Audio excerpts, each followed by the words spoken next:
everyone. Welcome to T.O.'s Roadhouse.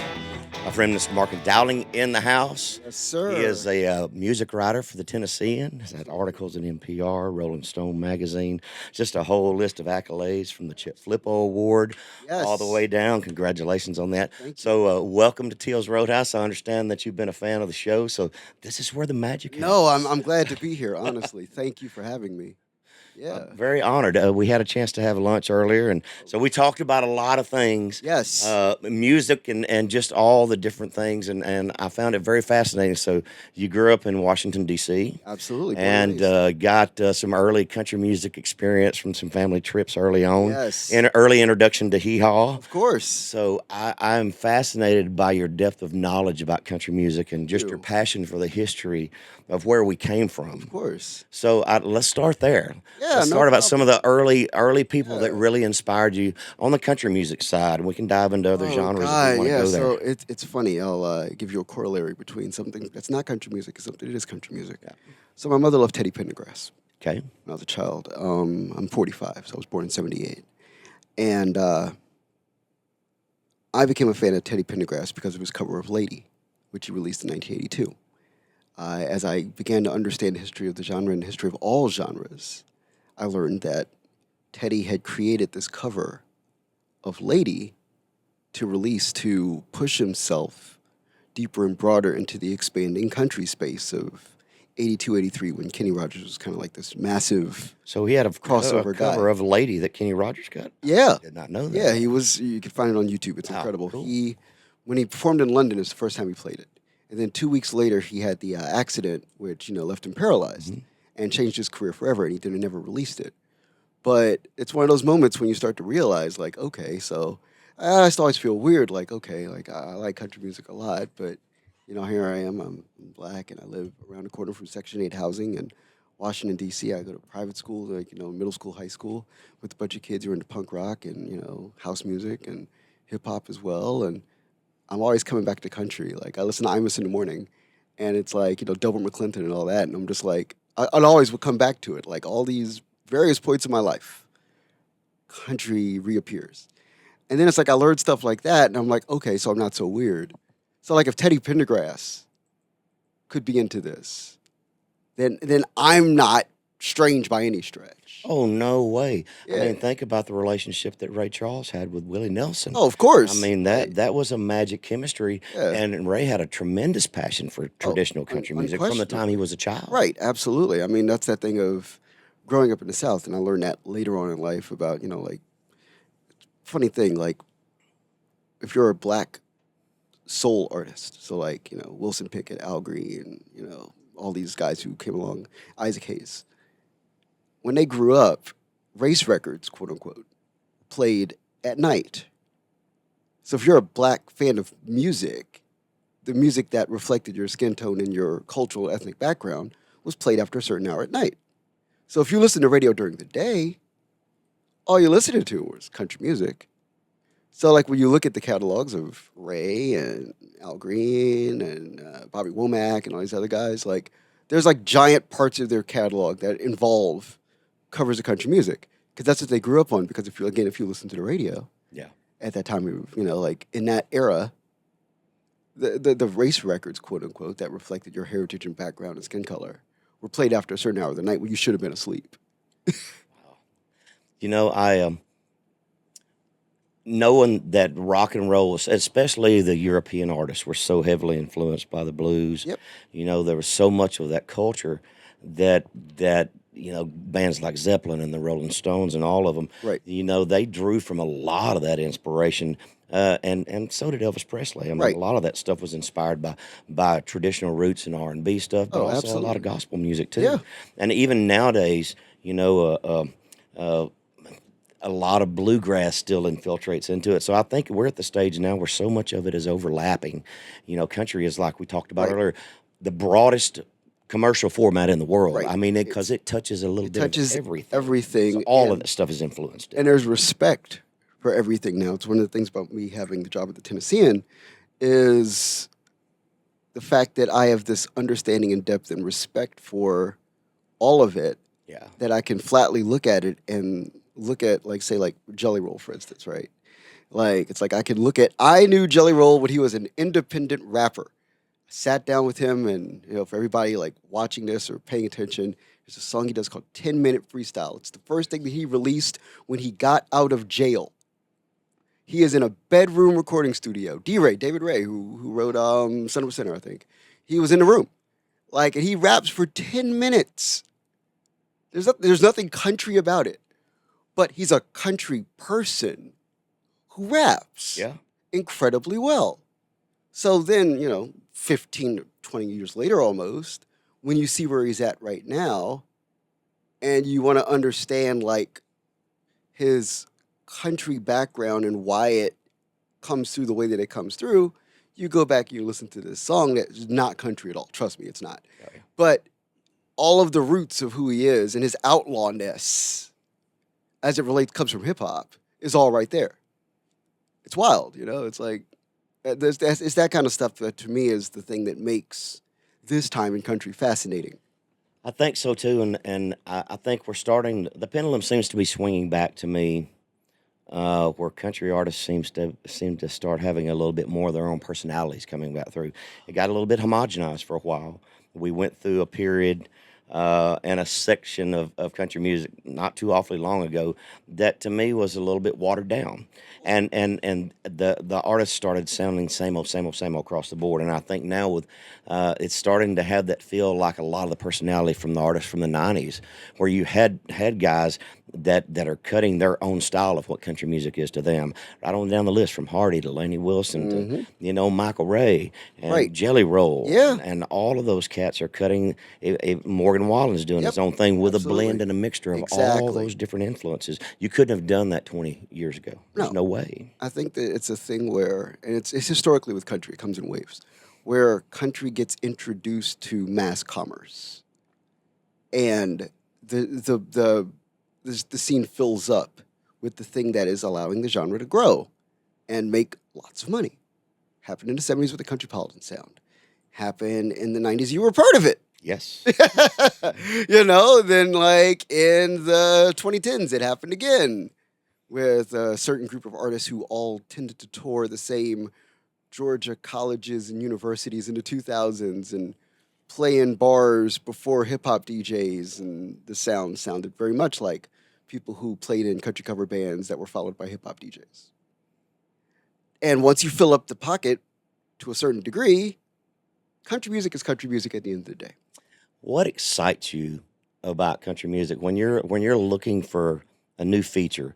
What do you want to find? What makes you sink your teeth in? What is it? A personality of an artist? Is it something that you might hear in a song or a new project? What fires you up? The thing that fires me up the most these days is when I find how an artist is able to remain authentically themselves, regardless of their background, but connect that to something that at its core fundamental function is pure country music. And I say that to say pure country music because it's the most like provocative term in music right now. But when you can, great example. So I took Diplo to the Grand Ole Opry. Okay. Did a feature on Diplo. He's DJ, producer, made electro house and dubstep and all this other stuff, but he was still born in Tupelo, Mississippi, grew up in Jacksonville, Florida, lived in Antioch. So I'm like, okay, and he's making country records now with everybody who makes a country record. And I'm like, I'm gonna take you to the Opry. So we're sitting down at the Opry, and I sat him in Porter Wagoner's dressing room. Sat him in the Wagon Master's dressing room, and we're talking. And he looks and he goes, "Who's playing at the Opry this week? I'm around." I'm like, okay, the schedule's right there. He goes, "My parents love the Gaithers." Yeah. There it is right there. It's like, okay, so you try to figure out why this human being who should have no space to be in quote unquote our genre. But then you get him at the Opry and he's comfortable, he's looking around, he's like, I wear the nudie suit, whatever, blah, blah, blah, the rhinestones, whatever. Then you get him in front of the lineup and he goes, "Oh my God, the Gaithers are here?" And for people who aren't hip, Diplo liking the Gaithers is just this like very broad gap. It's like this person who like represents everything that's not spiritual appreciating the most spiritual music there is. How many? I'm to figure out how to phrase this. I mean, how many black folks do you think are closet country music fans? Do you think there's All a of lot them, of? Because all of I them. see people No, posting things on TikTok all singing "Sticks and Stones." of all of Because music, if you go them. all the way back to the '60s and '70s, even beyond, music has always been that common ground that people have found with each other, where we share an experience and we It's share a passion, and it breaks all that down. it's soul Music has music. always been that. It's soul music. So I get this question a lot. It's the one question I get the most of all the questions I get in town. I live in Nashville, Tennessee now. I grew up in Washington, D.C. I've lived in Washington, D.C. my whole life. Moved to Nashville. First question, why country? And I'm like, well, it's soul music. I'm like, people, and it's Southern soul at that.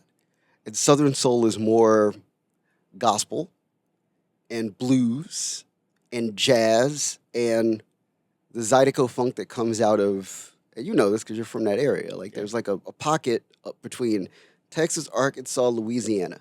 You could draw it on a map, and literally like anything that comes out of there, it's the secret sauce to Lainey Wilson too. It's Zydeco influenced funk that everything has at the bottom end, regardless. It just swings. And when you go a little bit further west, it's Western swing. It's Bob Wills. It's obviously a thing. Then it's like you go a little bit deeper, it ends up in Mexico, and you get like conjunto music and whatever. It's a whole thing. So that's the thing. It's like it's funky, soulful music. So you get any black person, you sit them down for a period of time, and you play them 100 country songs. They will like deep in their hearts 25%, Really? minimally. Be that Brooks and Dunn. And it's all very funny because it's all kind of like in the same sort of like, More polished type country yes. music that's well crafted, with very good arrangements. I think Nashville does a good job at getting soulful arrangements, and we can even go back to guys like John Conley. John Conley to me is a very overlooked and underrated artist for the soulfulness that he had as a Oh. country singer, and he was way ahead of his time. So funny. People don't know who produced your first album. And the fact that he also did Born to Be Alive by Patrick And Hernandez. he also played drums with the Snakes, and he worked in Muscle Shoals, and Right, just the whole history right, of James right. Stroud. Exactly. That's the thing. Yeah. When I explain that to people and they're like, I'm like, yeah, the guy who like produced one of the greatest selling disco records of all time. Statistics don't lie. Also produced Tracy Lawrence's debut. I want to tell you record. something that's going to shock you. Okay. Texas Tornado was one of the biggest hits that I ever had. Yeah. Very, very hardcore country music. Do you know who played bass guitar on that record? Who did? Willie Weeks. Oh my God. Yes, sir. Willie Weeks played on that record. Yeah, but that's because everybody at some point, like we were talking about this at lunch, like the best players end up in Nashville. Without a doubt. Like, and for me, even deeper, like I take this as a journalist, for me to say, I always tell my friends who are journalists, and I have friends that have won Pulitzers, I have friends that have done all the stuff you want to do, people who regularly appear on ESPN, the whole thing. And they always look at me and they go, "What, your job is hard." And I'm like, yeah, well, obviously, like I'm a music journalist, and I went to like, to me, the place where as a music journalist, if I don't know my stuff cold, I will be exposed immediately. Immediately. Like, there's no way. You said something. You actually shocked me when you brought Countrypolitan up, because that's a very inside old school term for country music that even a lot of hardcore country fans might not even know what that means. But to me, that's when it was pop before. That was Ray this Price doing slick pop country before course. anybody knew what pop country was. Of course. Before Kenny Rogers, before Dolly Right. Parton, before Alabama. Bringing in a wall of sound and trying to make it Absolutely. in the studio, right? Yeah, I mean that was a whole different era, but it's just the terminology that I've always found that fascinating. It's the swagger too. Like, I mean, to the point about what the importance of this era in country, like, and also to the personalities, like that music had swagger to it, like a certain presentation, a certain Yes. style. The style mattered as much as the substance. We got into a place, and we do this in country. The country's a very cyclical space, and I appreciate that because it makes it very like easy to write about in some cases. So it's like, okay, so like we get too caught up in the style and then we go back to the substance. Whereas the perfect blend is when style and substance matter equally. And I feel like we're not there yet. Like, it was funny. I was on the carpet at the ACM Awards. I saw you on the carpet. Yes. And I was looking at people, and it's fun because now the artists are starting to get enough hits under their belt to know what works. And they're dressing in a manner to match what's working, so that it's like a fully formed, creative thing as an artist. Whereas it used to just be, okay, I got a new suit, and I got a new pair of ostrich boots, and I'm going to walk down this carpet. See, I'm kind of that guy. But no, but that's you're me. also That's my. no, but You know, I'm not, but and you got an artist like Lainey. Yeah. Lainey's got her whole thing. She's Yeah. got her whole little eclectic package worked out, and she's very cool. Hardy's got his own little thing that he does. it's coming, right? But I'll say the thing with you uniquely that always got me is that there's the thing about Texas uniquely. There's the thing about that Arkansas, Texas area, South. Yes, Arklatex is what we call it back home. Yeah, or Texarkana, whatever it is, Yeah. right? So the real delivery there is in understanding all facets of the genre and being able to like give those to people, almost feeling like it's almost like effortless. And to me, that's the Texas. Yeah, thing. and I was always much respect towards you because I know I can see that passion when you talk about it. I was that same person when I came to town. I was consumed by CMT. Right. Because that's where I got all that information from. I could see who was producing the records, who the songwriters were. I wasn't just identifying with the artist. I was trying to get a better understand of the culture of what was going on in Nashville, trying to figure out how record labels work. And there was a whole lot to that. And I was really extremely more knowledgeable, especially as a young person. Man, I had a deep well of country music knowledge going all the way back into my childhood. I remember things as early as Glenn Campbell when I was 3 and 4 years old. No, I get it. You know, but I was always that lifer, just very passionate about it, and I see that same thing in you. Thank you. Just Thank that little you. No, of conversation, course. it's a special Like, thing. yeah, so to me, it's like, well, like, you can deliver a honky tonk thing, or you could do like the straight up ballad, Yeah. which is a whole thing in country that is, like an important part of the fundamentals of the genre, like all the fundamental stuff. I always look at it like in baseball, when you need like the third baseman who could switch hit and is able to like back up off the bag and turn a double play and do all the intrinsic stuff that helps the team win. Yeah. Like that to me is the Texas. If somebody were to ask me what the Texas thing is, it's so important and why we always come back to Texas every couple of years in the country. That's why, because it's where the fundamentals are the strongest. Yeah. Yeah. You can't get out of the state without knowing it.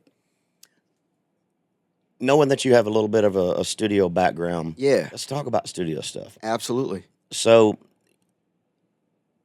one of the things that bothers me a little bit about the world that we live in nowadays, there's some pros and cons to it. The technology gives us the freedom and the ability to make absolutely flawless records. Yeah. We can Pro Tool, we can punch, we can edit, we can tune, we can do all those things. And I feel us going through little pockets of things where I notice it more so in the male artists than I do in the female artists, but where everybody starts to sound the same. And I think when you go through the process when an engineer and a producer are really hard tuning things, Yeah. you're sucking the personality out of an artist's voice. Right. I think that's one of the things that's hurt us. One of the things, I'm going to go back to James Stroud. Yeah. When James Stroud, I was a kid, cut my first record when I was 23, and I came in and I'd been doing Ricky Van Shelton and Randy Travis and George Strait and Ray Price and Leonard Skinner and all these different things. I had this barrage of musical knowledge, and when I would sing those songs, I was really adamant about if I couldn't do it in the key the record was cut in, I didn't do it. I didn't do any Vince Gill songs. It was out of my ballpark, and I would try to get the inflections and all those things down. What James Stroud, a great producer, did back then, he would try to find the qualities. And we talked about this early on. What things made me as an artist unique? And when we would go in and we'd spend hours working on a vocal, sometimes punching one spot time after time after time to get a certain inflection, he taught me so much about what to look for. Nowadays, an artist goes in and sings it 3 times, they tune it, and you're done. Right. I think it's hurt us in some ways. I mean, from a writer's perspective, how do you see that? Okay, so for me, it's funny you ask this question because it's one of those things that as a writer, most writers don't think about, especially of a younger generation because they haven't listened to enough records. I feel Yeah. like in order to be a writer, this is lead in before my answer. In order to be a great writer of music, you have to listen to a lot of records. You have to know enough to forget everything and then relearn it again. So like that requires like hours of just listening to records, just consuming music.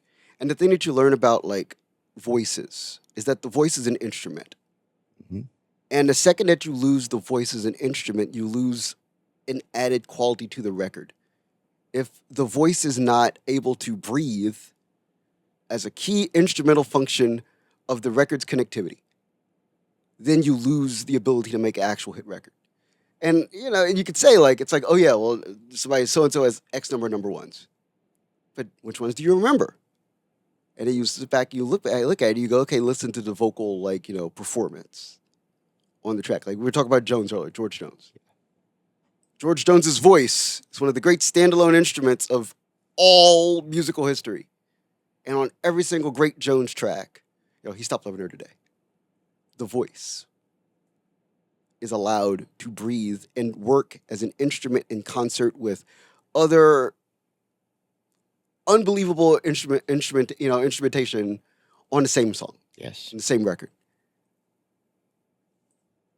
In this generation, the major issue is that we don't value the voice. It took Laney, not to harp on Laney, but Laney does a lot of things right. It took Laney to get on a record and for whomever engineered, mixed, mastered the last album to understand that she is from Baskin, Louisiana.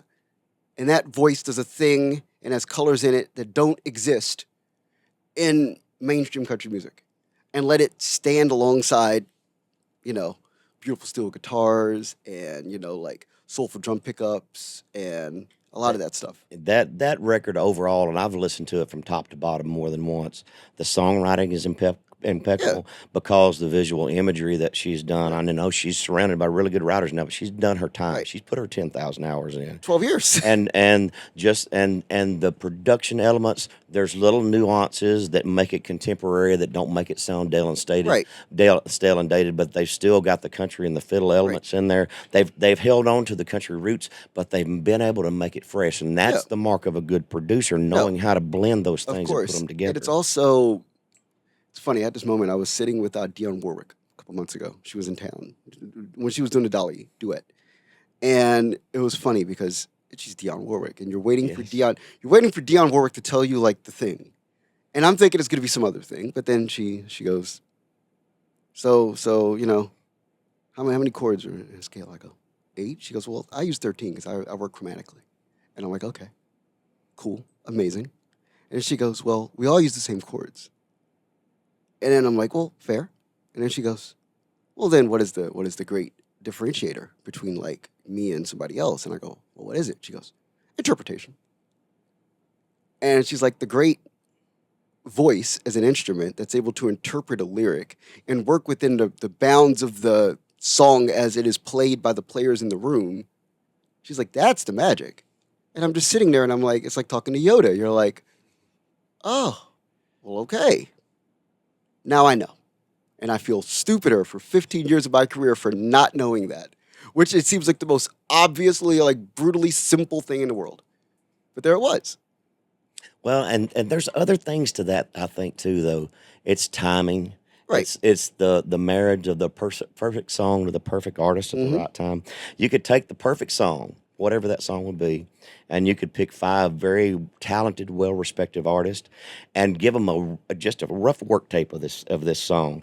Every one of them would have a completely different interpretation, a different arrangement. It would be amazing, the diversity that you would see. I have a question for you then, because this is the one thing that's been bugging me the most right now about this space. Okay. And just about like country's interaction with pop in general. Why don't people cut the same song?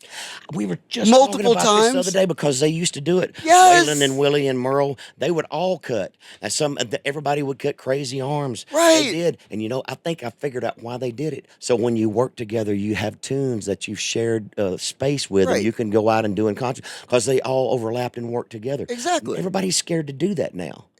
I'm going to do it. You should. I'm going to. Morgan Wallen's got a duet that he did with Eric Church on the new record. Oh, Man Made a Bar. Man Made a Bar. It's incredible. I'm going to record that again. I don't care if they release it or not because it blew me away. Best thing on the record to me. No, by far. Yeah. By far. It's the one that I went back to and played over and over the most. Me too. Yeah. Like, it's everything. Like, so give me an example. Like flower shops, right? Flower shops. Why didn't everybody sing flower shops? I don't know. Like, because I'm like, okay, because it's like, so even crazier, right? Because you know this from Friends. Like, Friends took 41 weeks to get to number 1, right? Yep. And it was because you did it, then Kenny did it, then Tim did it, and it just, every time that somebody got layered on top of that thing, it added another audience to it, and more people got into it, and then it ended up where it ended up. Yeah. Like, if you look at it statistically compared to your other number ones, the fact that it's all this layering of great vocalists who appreciated your work elevated that thing. I agree. And I look at flower shops, right? Like if you look at the numerics of that song, everybody still talks about it, but it's not a number 1. Song ended up somewhere like number 15 or whatever, right? And I'm like, okay, it's Morgan and Earn. So I could think of 5 people off the top of my head who could have sang it and just. I think a lot of that is labels. I don't think a label wants you to overlap like that. They would never even consider. Well, I mean, you got in trouble for it. Single. A lot of stuff involved in all that. They got outsmarted. It's what they didn't like. Well, there it is. But I think that even outside of the label part of it, and I understand that. I think that one of the things that makes Nashville is that Nashville is inherently and intentionally an outlaw space. And there's value in operating in that mindset. And understanding that you have to let Nashville sometimes. So as much as, you're a label and you're looking at this and you're looking at a P&L statement and looking at social media analytics, if the song is the song and you go to Winners and Losers or Red Door and every girl is looking for the guy to hit that line at 1:30 in the morning, that's hot. You go into the studio the next day and you cut it. Like that's am I wrong?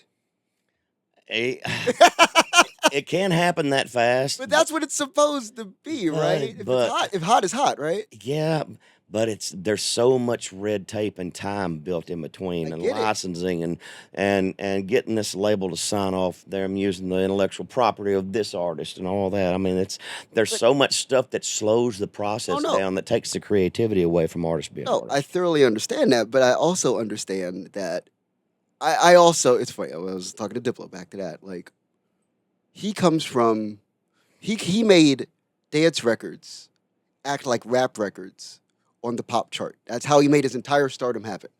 Was he would get a sample and then add it to a loop and then put the song out on SoundCloud. It would get hot. And then Republic Records, whoever was he was dealing with Mad Decent as the label. He'd be like, put this out now on streaming and the kids will like it.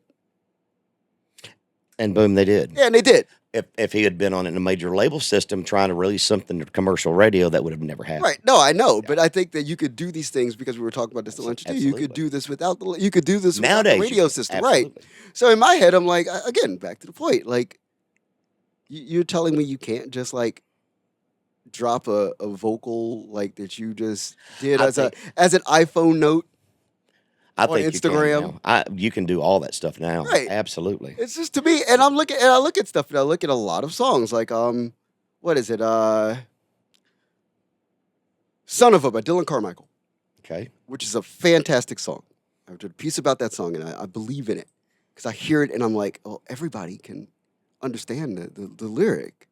And then when you understand the Casey Beathard story that's related to that song, and how painful that is and how real that is, then you're like, well, that's another one of those songs where if everybody could hear it, and I've talked to multiple people about this in town, where everybody can hear it and go, that's a number 1.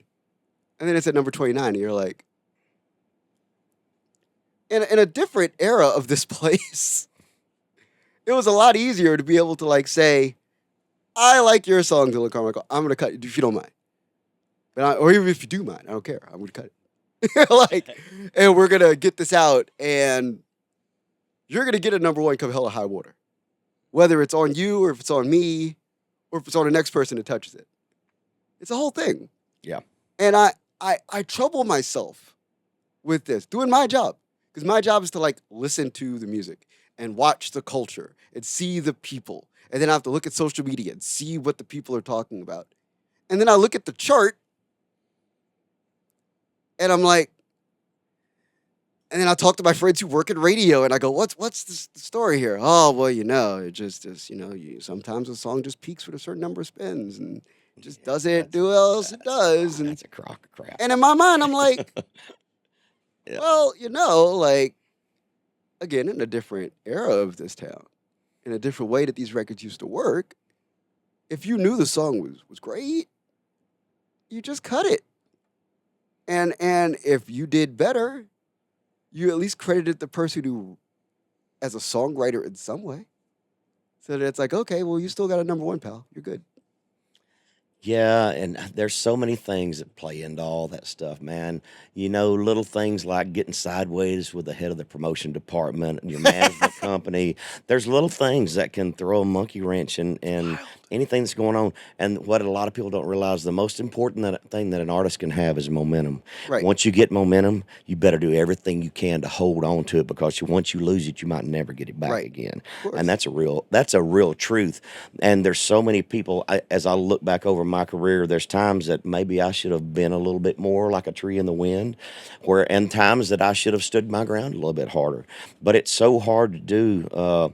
Labels have so much creative control over artists these days, more so than they did back in my era. No, and so I mean, there's so many things that factor into it. So you're talking about. I want to do a record with dubstep on it really bad. I know that comes from left field. Honestly, Diplo's like in town every 3 weeks. It's something that it's a sound that nobody's touched the surface of in country yet. I'll tell you the great thing about dubstep, and I think about it in country all the time. So you always worry about the bottom end on the record and the funk that's in a bottom end, right?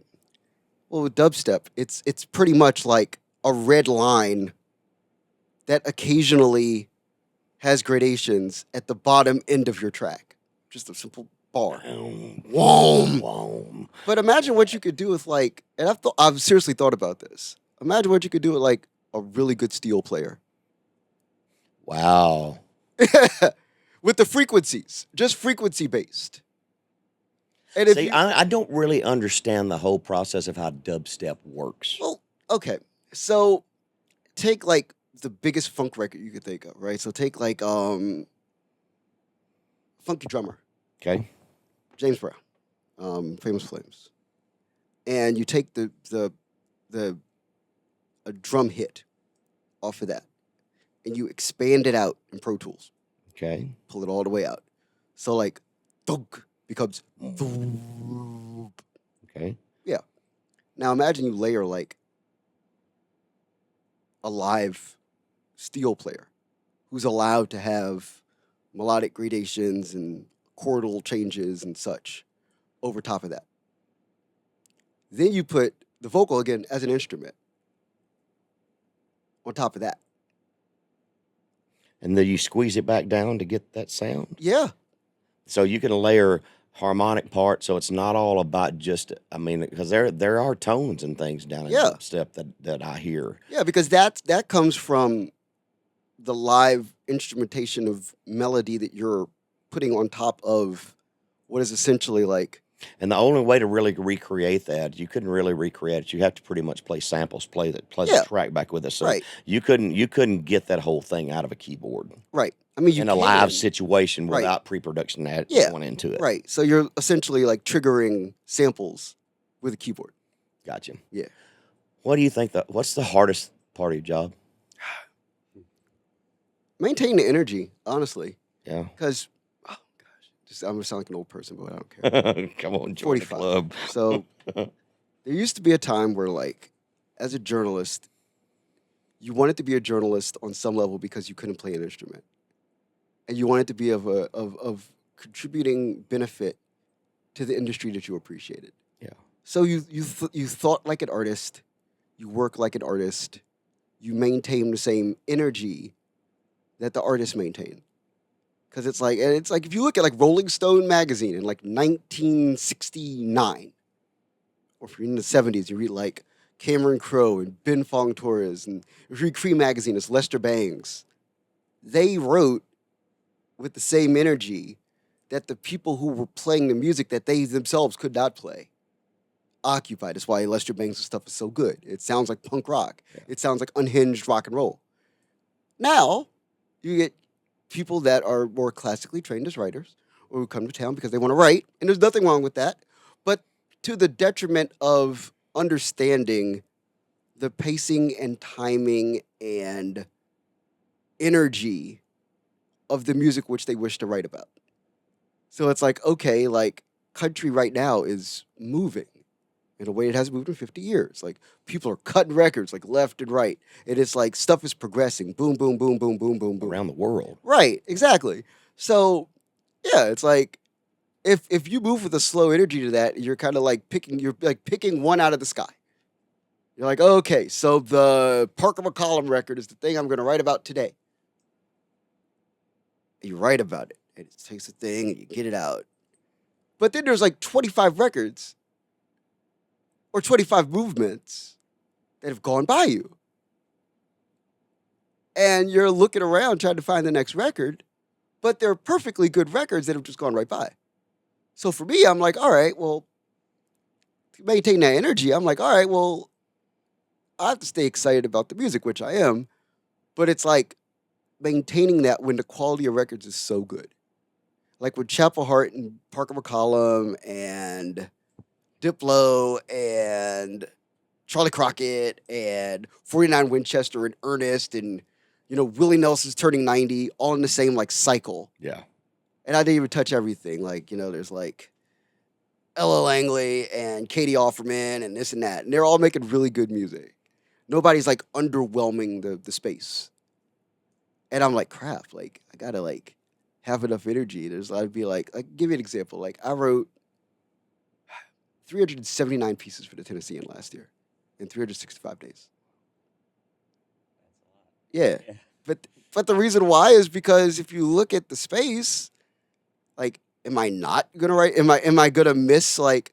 Give you an example. Like Jake, I have not written about Jake Worthington yet, and I feel like an idiot for not writing about Jake Worthington, because Ronnie Dunn introduced him at the Station Inn when he was putting out his record, and I'm like, as a writer, I'm just sitting there going, okay, well, there's the lead.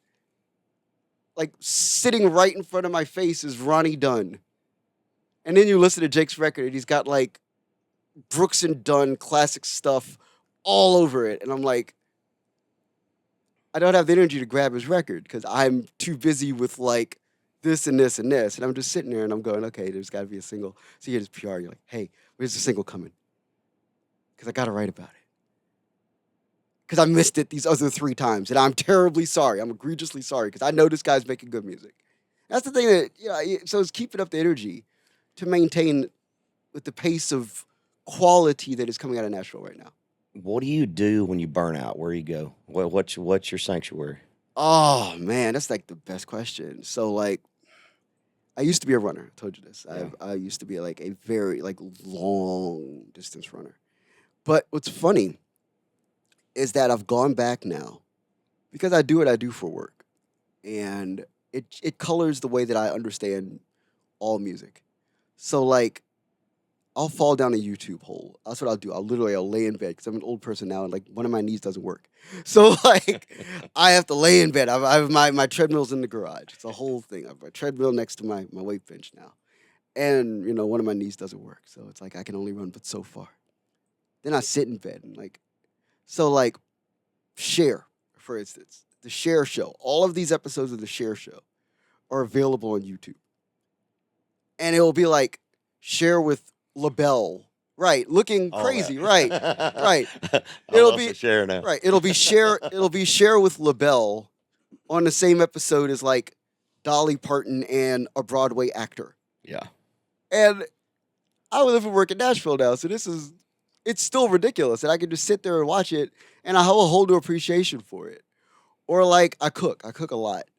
I and I come and go in waves with it, but like I'm a big guy on sauces now. I'm a big guy on marinades. That's the trick. So I marinate everything. I put a sauce on everything, and I'll do crazy stuff. Like I made like a bacon marinade. I had like a bacon and onion marinade I made a couple weeks ago. I did something with pineapples a week later. I like I'm a big smoothie guy too. So like whatever fruits I don't use in a smoothie, I'll like figure out something. So I had like a bunch of like I had pears and raspberries and blueberries left.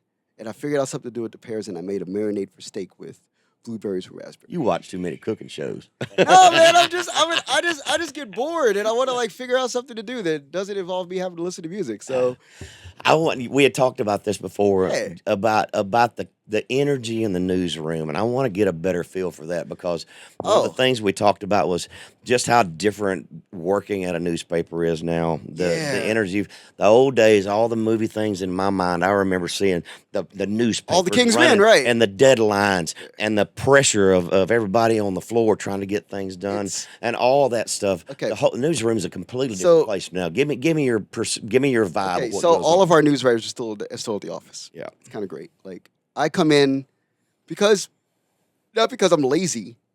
People think I'm lazy. They're like, Marcus, you're never in the newsroom. I'm like, no, I'm actually on the street. Like, if you want to find me at, like Losers. Like, come down the street. I'm there. Like, half the time. I'm at the Will or I'm on your bus. Like I'm not in the newsroom.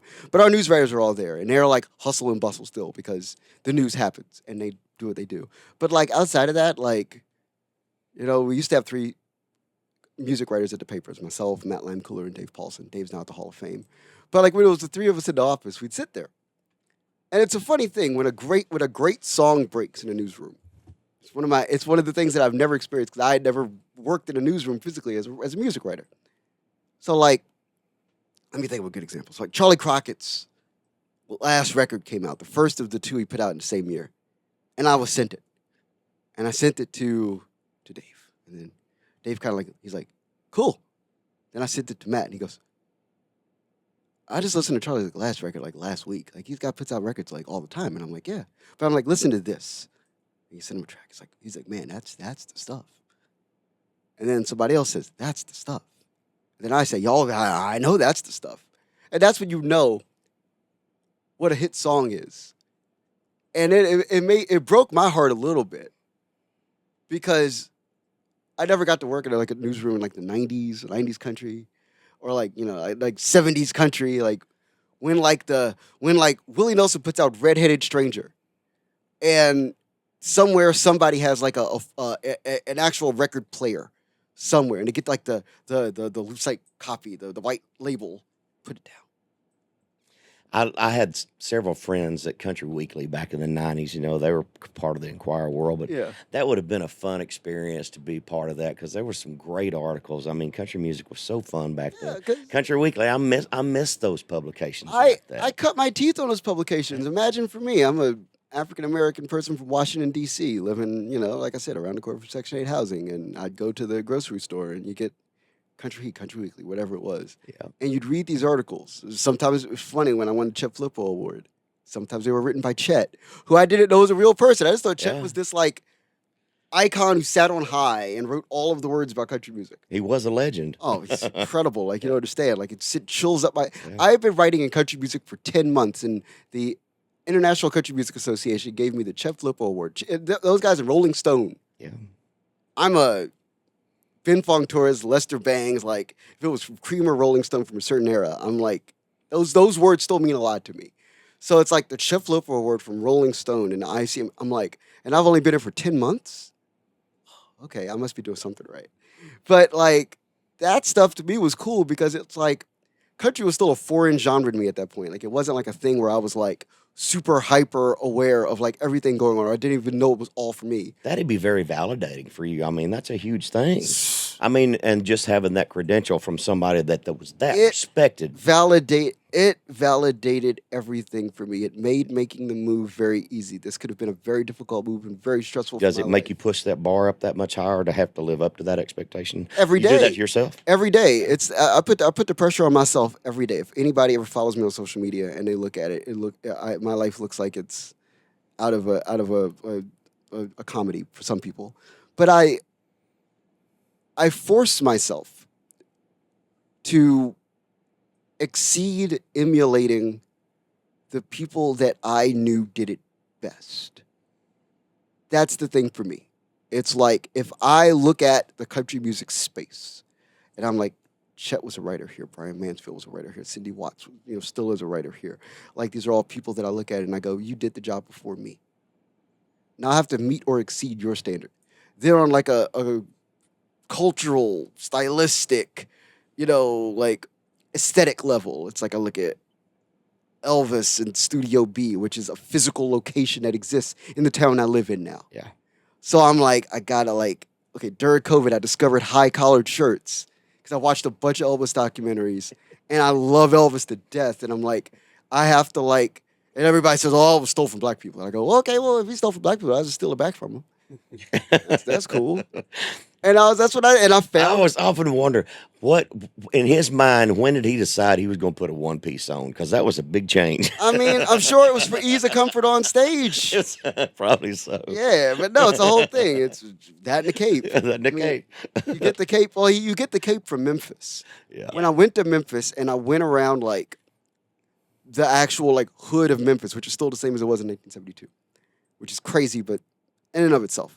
And then you talk to the guys who are players in that era. Yeah. And then you realize that Elvis lived in the same town that Isaac Hayes lived in, who had a all gold Cadillac.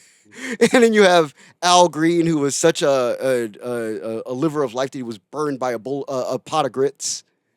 Yeah, if you're gonna wear a cape, if you're from Memphis, there's reasons why you're wearing a cape because you just want to be cool. Yeah. Because all the coolest guys in town, they wear capes. Whatever their occupation is, doesn't matter. They still wear a cape. It's a thing. So no. Don't think about wearing a cape. I was just thinking about it. I actually have a Batman onesie with a cape on it. No kidding. Somehow that does not surprise me. I love it, but no, that's the thing. So Bumble thumb, you won't even be able to get that on. I love it. So my whole thing is I look at that and I look at the aesthetics and culture and the legacy and the work, and I'm like, I'm just honored to be here, and I have to be able to maintain that because when they put that award on you, it's like, oh, all right, well, I can't do anything other than that now. I couldn't imagine, so that's what I do. That's what it is. So this is going to be a difficult question. Okay, And cool. So I recently downloaded Chat GPT. Okay, GPT. And I was curious. So as a songwriter, I keep a list of notes, song titles, all that stuff. So I typed in this song idea I had, asked it to do this in a certain style, and in about 30 seconds, it spit me out a lyric. We live in a day and age where AI could do your articles. Oh, I know. You could put parameters in, and it could spit it out real quick. How do you feel about where we're at with that, and what do you think it's going to do to your industry as well as mine? You're so good at this job, man. You're so good at this job. I appreciate you.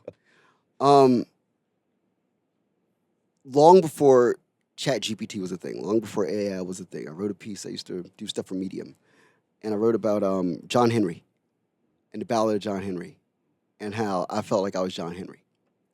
And this is legitimately 5 years ago, long before ChatGPT was a thing. And my take is that journalism in music is one of the last bastions of the work, because we've farmed out the work in every other industry in the world somewhere else in some other way, in some faster way, in some different way, in some different type of human, some different type of way, some mechanical contraption does the work. So if I'm going to be John Henry competing against AI, then it's and this is a really morbid thing, but I'll say it. It was a hard question, so I'm going to ask you, give you a hard answer. Okay. It's a morbid thing. So it's the average black person lives to be 75 years old. I am 45. I have 30 years. to compete against artificial intelligence. So I'm like, every day is like the coolest thing to be able to wake up and to put like a lead that I know artificial intelligence is not going to find. There's literally no way. Or me asking a question of an artist that there's no way that you could replicate. There's honestly no way. Like I asked Parker McCollum about whether or not he thought he was arrogant. I did, point blank. Because it's the first thing that people say when they look at this guy, 6'5" and ripped, looks amazing, sings songs that hit a very specific kind of core demographic of country music in a very particular way that most people are very jealous that he could do, but he doesn't. So I asked him a question. Or like, I took Diplo to the Grand Ole Opry. Because I knew that in a situation where I am competing with artificial intelligence, I have to do 125% of the labor. I have to. Now, mind you, of course, I know that I'm doing this for a very finite time. Like, if I live to be 90, I'm screwed. Because I've outlived what I thought my length was going to be, and those last 15 years are going to be hell. I don't know how they're going to even happen. But it's like, I have this, like, 30-year window to do, like, absurd stuff. Because I know what the competition can do. And that nobody cares if the competition did it. But I have to make people care. Yeah, but that's like saying I'm going to this pop show and I know they're going to lip sync, but I'm going to pay $400 for that ticket. But I know they're lip syncing. I got a problem with that. People, you know, I'd rather issue- see the flies than I'd rather see you have a bad night and make a mistake. That's important to me. Same for me. But I'll say that the average person, the bar for lowest common denominator for people's expectations of industrially produced items is so low now. That's sad to me. No, it's heartbreaking. It's the most heartbreaking thing in the world, but that's a real thing. I don't even know if you know this is, but there's a rapper named Ice Spice. Okay. She makes 2-minute long rap songs.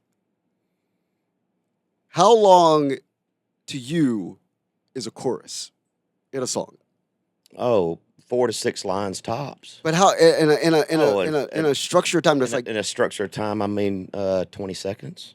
Right. So imagine that, and you do it 3 times in a song. So it's like 60 seconds. Imagine that like the other 80 seconds of the song were lyrics. And that was it. That's all you had. Like imagine creating songs in that. Yeah, but the attention span of a lot of I won't even say it's the younger listeners now. I think it's across the board. A lot of people have a short attention span now. So, but she's crushing it. Yeah. Like, and she makes songs that are literally 2 minutes and 20 seconds long. And I'm like, it's like, first time I pushed play on YouTube, watching a video. All the images flooded by, and then it was done.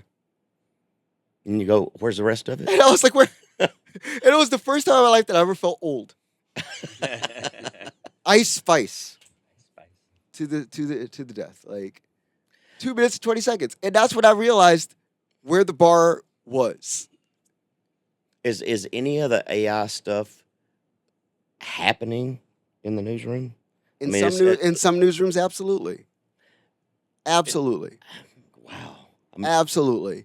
Because there's so few people that do hard physical journalism. The journalism industry papers are closing every day. Yeah.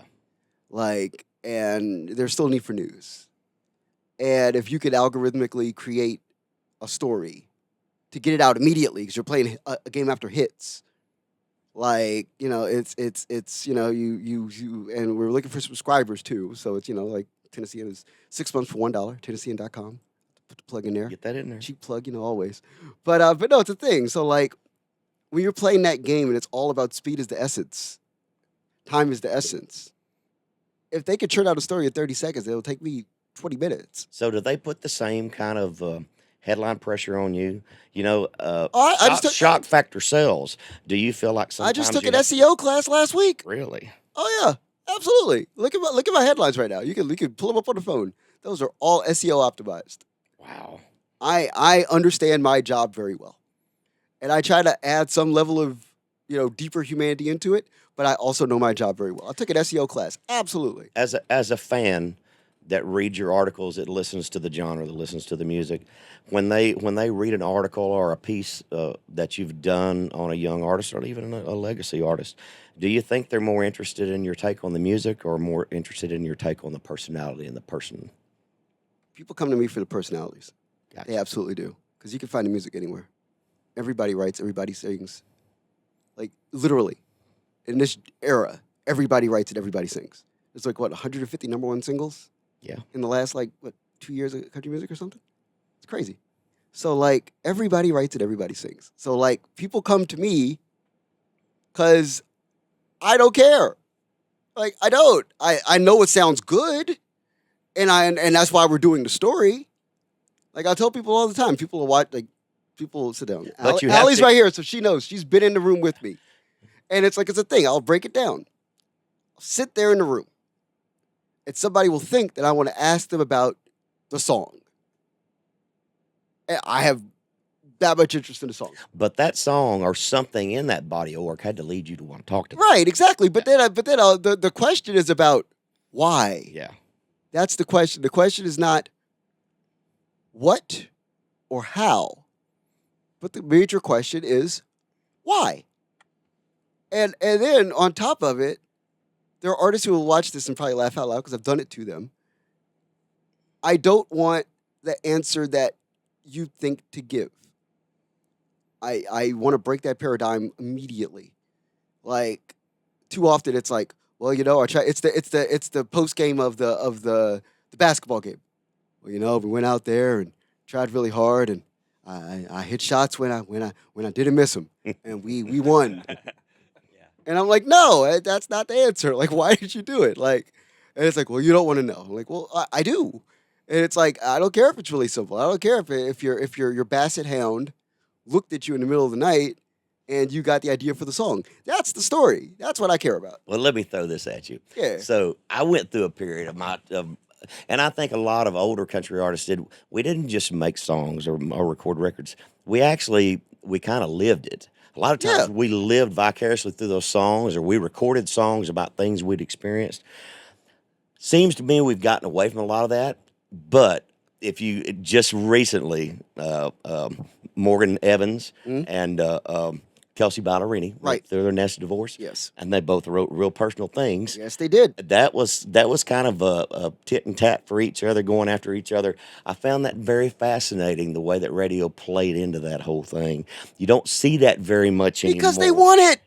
Everybody wants it. It was so funny because I laughed at everyone. There were numerous mornings when I got up and Oh sat yeah, in it was bed. funny to watch. No, I just watched because I scroll on social media like anybody else. I'm scrolling in the morning, just scrolling through, reading, and I'm reading people acting getting excited about people cutting personal songs is this brand new thing that existed, and I'm like, God, Been going on for decades. right? I'm like, if you guys would have been around when George and Tammy were yeah. living, when Tammy writes DIVORCE as a song, puts it out, and then you look at what she's going through, and you're like, oh, wow. Okay, that's a real song. She has real kids. And she probably had to whisper and not say the word around so that she didn't trigger her kid. Oh, wow. I just think back, and I'm like, well, come on, guys. Do you know? Do you... And this is a bigger point. I have to trouble myself with this. Do people know what it is that they are doing? Do they know the history of the town that they occupy? Everybody wants to act like they're brand new. But when you go around Buddy Killen Circle and Owen Bradley is sitting at a piano, do you know that his progeny is right down the street in an office at BMI and you can knock on the door and Clay will open up? Yeah. Nobody knows that. I got a belt buckle, an RCA belt buckle from Clay recently. And I wore it somewhere. And they said, that's a cool old belt buckle. And I looked at it and I took it, literally took my belt off, in the middle of a public space. And I flip it around and there's Jerry Bradley's signature on it. I said, do you know who this is? Oh, he was like, head of, I'm like, no, go back around the circle where you were like 10 minutes ago. Now put that all together. It's like, do you know, like, the work that these people did and, like, where we are right now because the records don't sell, that we have an opportunity to, like, consolidate the whole global game here. Here. And no, do you? And people don't really know how long those pieces have been put into place. Yeah. You go back to the '80s Right. when Jimmy Bowen was cutting Ray Charles and stuff out in California Mhm. and working for Capitol and Universal and all that stuff. Jimmy Bowen came to town and he put a recording system together. Say he would have 5 studios. He would have all of his engineers trained exactly the same. Mhm. The consoles were the same. The reel machine was the same. The production notes, everything was systematically identical. Yeah. And he would be cutting this artist here and this artist here. And he would go around, he could work the room all day and leave directions and what he specifically wanted to do. Yeah. And everybody was interchangeable. The players, they could plug in here if he was looking for a different style. It's like what do you call it? What Ford did. The assembly line. It's Same thing that assembly Motown line did, right? production there. But he learned that and brought Nashville had never seen anything like Right. that before. We're getting, and it's funny because, again, this is another one of those moments when I write an article about Derek Wells playing on 100 number one singles in six years. Yeah. And people are like, that's unprecedented. And I just start laughing. And I go, well, go to, like I always tell people, go to Music Valley Village, the shopping center. And I'm like, go and dig in some old records and just flip them over and you'll see like certain people's names like 100 times. Over and over and over and Yeah, over and over like, and over and over again. I'm like, that used to be the standard, not exceeding the standard. That was the standard. Yeah. And it's crazy because we're getting back to that. To your point about where we are like with Nashville right now, the most fascinating thing about it is that we're about to do global, mega, top-down country music influencing everybody, style production. And that's the thing that should have happened probably 70s or 80s, but we didn't quite get there. But now we have the opportunity to, like 40 years later, I think, to be there and to be top-down when you're listening for like the pinnacle of musical excellence, the songs that set the standard for everybody. Whether you're Morgan recording with Lil Durk, or you're Hardy making rock records, or you're Haley Witters making singer-songwriter songs, anybody with Songs of Daughters with Nicole Gallion, like if you're Britney Spears' a songwriter or whatever, it's the pinnacle for everybody worldwide. It comes from one place. Yeah. And I was reading a CMA article the other day talking about the tremendous growth that Europe is experiencing, the wave of country music. Yeah. Just the artists that are going over there now. It's always been a more difficult place to tour, but Europe and Australia are becoming much more open to traditional country. And I'm curious if I would, in my mind, I would think that they would gravitate more toward the pop country. But from what I understand, you got to have a fiddle and steel guitar when you go over there. They want traditional country. They love the aesthetic. They were sold. And this is the great benefit of country music. God, I love this town for this. We sell people a very specific aesthetic thing that country music is derived from. That's what they want because they figured that the Americans over here. You're kind of like, you're saying it's kind of a lifestyle image that we're selling, kind of like what Coca-Cola as a brand is. Exactly. So when you go to C2C, for instance, right? I read a lot of C2C coverage this year, more than usual for whatever reason. And they were talking about the number of like people who looked like they were on bachelorette buses in Lower Broadway who were going to C2C. And I'm like, well, of course. Who doesn't want to look cool? Oh, everybody. It's so funny. I've played Switzerland several times Yeah. over the years, and we've gone over there and done shows and played. They'll put like big tents up, and it's like festive, and they dress up and they'll literally wear chaps, and pop guns, Right. and howdy doody hats, Yes. and it's like the in their mind what they perceive as country. They're getting into character when they come see you. Right. They're experiencing That's the whole thing. That's what they want. And it's crazy because the real cool part of that is like 25 years down the line. What happens when you start from the kernel of This is the core of country and what that evolves into. But there's always the thing that I think Nashville's tried the hardest to break out of was the hee haw thing, and I Right. know you watched it as a No, of child. course. But that stereo stigma image that we had about the backward, even Alan Jackson talked about in a song. We're Yeah. not as backward as we used to be. Those things I think country has tried really hard over the last 3 decades to break out. I'll of. say that there's something about it that I always like. I point to it now in a way that's like it's part of a whole.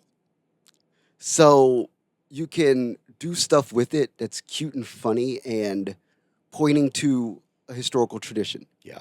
That is not representative of the present, Yes. but it is part of a historical tradition that inspires and influences whatever. Like if you go to the Grand Ole Opry, like you could see Gary Mule Deer and Blanco Brown on the same show. And there is value in understanding that, like, Gary Mule Deer, what he does, influences the way that Blanco Brown makes country relatable and fun and inherently something that is palatable for the average person. Okay. Like, there's a thing there, It's like, so you can look at something and go, yes, there was once a time in country music where this was a thing. And we could take it as it is and look at it and go, that is a charming thing. And then you could also look at the president and go, well, look at that. If you don't have this, you don't have that. And to me, that's the value of it, is saying, okay, so like, yes, people once wore all the time rhinestone suits. There is value in that because then when you look at like Daniel Diamond, who makes rhinestone denim jackets with rhinestone fringe, why is that a thing? Oh, because Porter Wagner and Dottie West and all these people, they wore these outfits. And there wouldn't be this without that. Yeah. So you could look at that and go, isn't that an amazing thing? Yes. But also in the present, this thing that is currently relevant to what we do has a little bit of that in there, but it's not the part that you look at and go, oh, that's funny. That's the locals, whatever. No, it's modern and relevant. Yeah, and all those little pieces, it's taken all that to pave the road. Yeah, no, it's a Really beautiful has. thing. Okay, as we kind of wind down, where do you see yourself in 10 years? I mean, I don't want to put you in a situation to talk No. about leaving the place that you're at now, because No. I'm sure it's the most wonderful job and the most wonderful environment in the world. But I mean, what God. do you perceive as being the next challenge for you? Television. Yeah, I want it. I do. yeah, Like, I want to be able to like blend in. It's only crazy because it's the only reason I came to town. Like, I want to write. Obviously, there's value in my words, but I think that most people don't read, which is frustrating. yeah. So people read the paper like once or twice a week. Like, I try to push them to read it more. I try to create content that is valuable in a way that makes you want to pick up the Tennessean every day and find something out about country music that you didn't know the day before. I know that is incredibly hard for a lot of people. So I'm like, the space then is, how do you create value for this thing that is very valuable outside of the written realm? So that's like being able to talk to people, being able to have conversations, being able to showcase to people what it is about something that should make them want to spend time. Because I look at time and content as value. So like, your time is valuable. So like, how can I create myself in a space to have the best value? And that's obviously doing something that has like a third dimensional to it in some medium. I think the visual side of everything that we do now is so important. It's people have to see it. We Right. live in a visual age. I mean, that phone's in everybody's hand. constantly. Exactly. So that's where it that's the lives. next move for me. And whatever that looks like is whatever it looks like. But I am a very big believer in that. Like, but being able to do both. Like, you can't just do one without the other, because you have to be legitimate in both spaces. I think to that point, a lot of the people who do visual stuff in country, I wish they wrote more or they played more, because then you would be able to get that authentic value to it. Like, I can speak to you right now, I've done this for an hour, because I am an award-winning country music journalist. I have written to a degree where people authentically understand that I know what I'm talking about. Yeah. And then when I speak about something, I'm speaking from a position of awareness and absolute understanding. Whereas I wish we had more of that in the visual space, where people who played instruments or people who also maybe wrote and did some other things could be more valuable in that sense and add more value to the number of hits, likes, views, access that they have. Thank you for spending some time with me, Oh, Tracy, giving me your musical insight and it's your a pleasure. philosophical insight to all Anytime. I things in sincerely country. appreciate it. It's been an absolute pleasure. I wouldn't be here without you. Thank you, my friend. Marcus Absolutely, Dowling.